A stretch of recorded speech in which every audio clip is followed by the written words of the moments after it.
تخيلي بقى لما جوزك يعايرك كده ويقولك يا كتكت، يلي شعرك كتكت كتكت.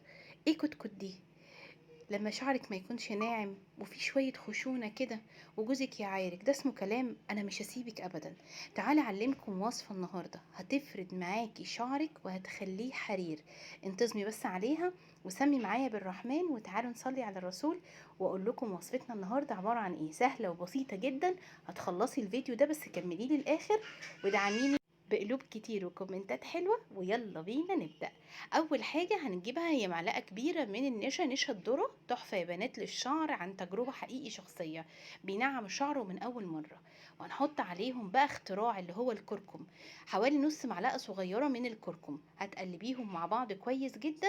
وبعدين هتضيفي عليهم حوالي كوباية من المية، وهتقلبيهم مع بعض لغاية ما تحسي ان النشا والكركم داب في المية تماما. وبعدين هتبتدي ترفعيهم على نار هادية وتقلبيهم بشكل مستمر عشان ما يكلكعش معاكي. خلاص كده رفعناهم على النار وظبطتي قوامك، هتبتدي بقى تسيبيهم يبردوا تماما. وبعدين هقولك على شوية اضافات هيفرقوا معاكي جدا جدا وهيخلوا الوصفة في حتة تانية خالص. اتمنى ان هم يكونوا عندك.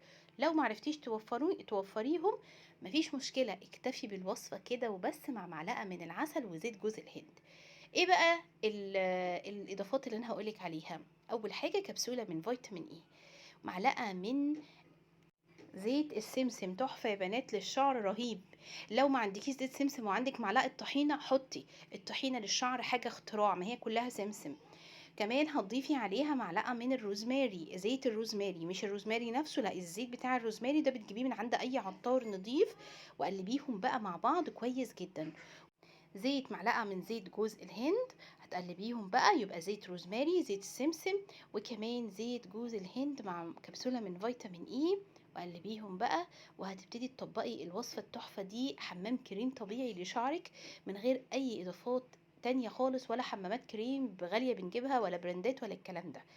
طيب هنستخدمهم لمدة قد ايه؟ هتطبقيهم ساعة ونص على شعرك او ساعتين، مع انك تبقي لابسة بونيه حراري او حتى كيس بلاستيك لو ما عندكيش بونيه، او بروكاب. لو عندك بروكاب برضو هتفتحي المسام وهيبقى استجابة شعرك اقوى كتير.